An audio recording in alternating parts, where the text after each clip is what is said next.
In this video, we'll be reviewing quiz 1 from the ENGI 1331 summer 2018 semester. This quiz was given on 6/12 and covers matrix operations.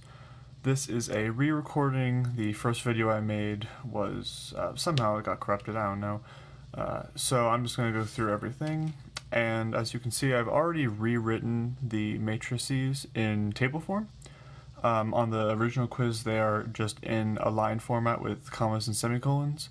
I recommend always rewriting your matrices whenever you have a question that has any kind of larger matrice or you have multiple ones so that you can keep them in order. Looking at question 1, question 1 is just a simple element by element multiplication problem. AB equals A dot star B. That period right there denotes that we are looking at element by element multiplication between array or matrix A and matrix B. Whenever you're doing element by element multiplication, all you're doing is multiplying the well, first both dimensions have to be the same, then you're just multiplying one number by its corresponding number, basically. So if I was to multiply A times B element by element, I'm doing, as the name implies, one value times its next value in the one value times its next value in the subsequent array. So 2 times 1 is 2, 3 times 1 is 12, and so on. And so my AB is 2, 12, 3, and then on the next line, 10, 6, -4. Looking at number 2, how number 2 differs from number 1 is that number 2 is a matrix multiplication problem. There is no period in the question, and so instead of doing element by element multiplication, where you do one value and multiply by the next, you're doing matrix multiplication, which could be gone over in linear algebra, could be gone over in engineering math. I'll show you how to do it, but I'm not going to necessarily explain why you do it. So with matrix multiplication, first let's write out B, all rows, first column. Okay, well, all rows, first column, that's 1, 2. So this is 1, 2. And D is 4, -1, 3, -2. So when you're doing matrix multiplication, essentially you are creating a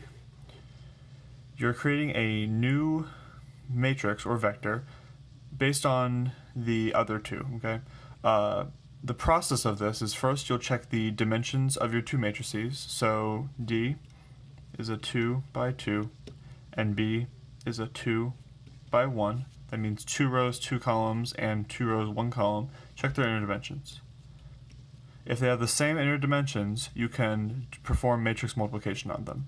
If they have different inner dimensions, this question would just result in an error.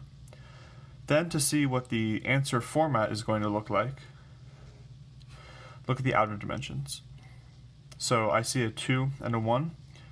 The first number denotes the number of rows in your answer. The second number denotes the number of columns. In other words, your outer numbers here are the dimensions of your resultant vector or matrix. So this is going to be a 2 by 1 vector. 2 by 1 column vector, I should say. 2 rows, 1 column. Now, how do you perform matrix multiplication? There's a few different ways. The easiest and most straightforward way of matrix multiplication is just to multiply each row by each column, and then it's essentially performing the dot product operation on and multiplying each row by each column, and I will explain that by doing it. So to multiply D by B, you take the first row of D, so 4 and -1, and you multiply it by the first column of this B matrix, so 1, 2. And then you add these values together. This is essentially performing a dot product multiplication. So 4 times 1 is 4, plus -1 times 2 is -2, so 4 minus 2 is 2. So our first value is 2. To find out what values go where when you're performing matrix multiplication, look at the rows and columns you are multiplying by. So if I'm multiplying the first row of D by the first column of B, my value is going to go in 1, 1. So as in it's row 1, column 1, my answer goes in 1, 1. When I multiply the next, I've multiplied this row by this column. Now, if there was another column, I would multiply this row by the next column. There's not. This is just a column vector. So I move down the row. I multiply my next row, 3, negative 2, by still the first column, 1, 2. So if I do that, 3 times 1 is 3, plus negative 2 times 2 is negative 4. Okay, 3 minus 4 is negative 1. This is the second row and first column. So my resultant value goes in 2, 1. Going over to number 3. Number 3 is just an indexing or assigning problem. So A, first row, all columns equals 1. Well, all that means is I'm changing the first row and all columns, so the locations 1, 1, 1, 2, 1, 3 to equal 1. So all that does is make A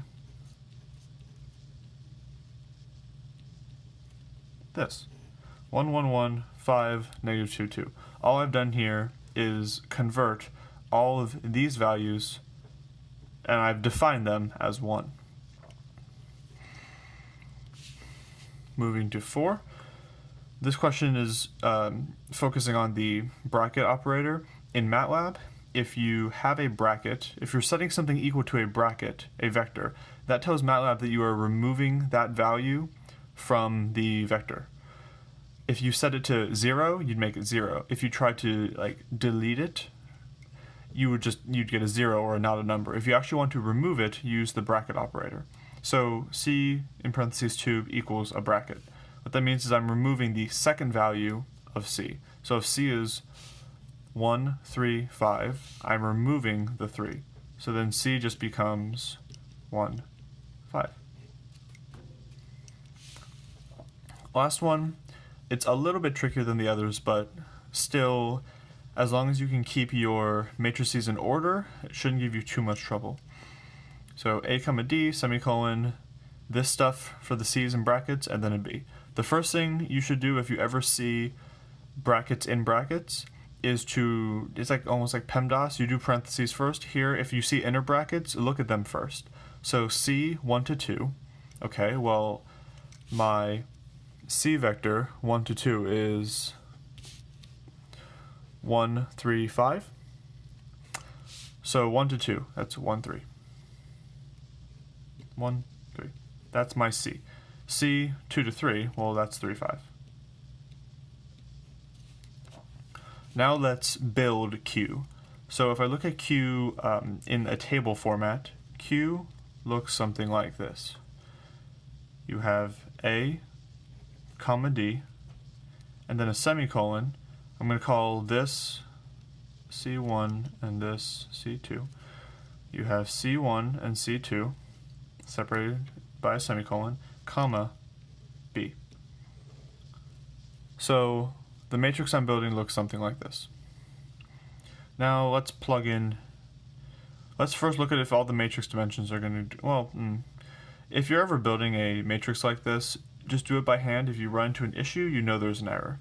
So let's start from the top. First, I'm going to plug in A. So here's my big bracket. A, 2, and a 5. Here's A, next to it D. These two line up because they have the same number of rows. That works. C1 and C2, okay? C1 is 1, 3. C2 is 3, 5. There was a semicolon here, so I know I'm moving to the next line, and inside of this there's a semicolon, so I know that after I plug in C1, I jump down a line and plug in C2. Outside of that, B, so I'm adding in B. So 1, 4, 3, 2, negative 3, negative 2. The hardest part about this problem is getting your matrix in order. So in other words, looking at anything you have in inner brackets, anything that's not just pulling a variable, pulling one of these variables raw, anything that's edited, look at those first. Then put everything in order. You can look at your dimensions if you want to be thorough to see if everything will fit into a nice even box. If it doesn't fit into a box, let's say I was only taking one column or two columns of B and I missed this these values 3, -2. If for some reason I didn't add those in and I had holes here, this would just be an error because Q would not be able to compute because I haven't created a nice rectangle here.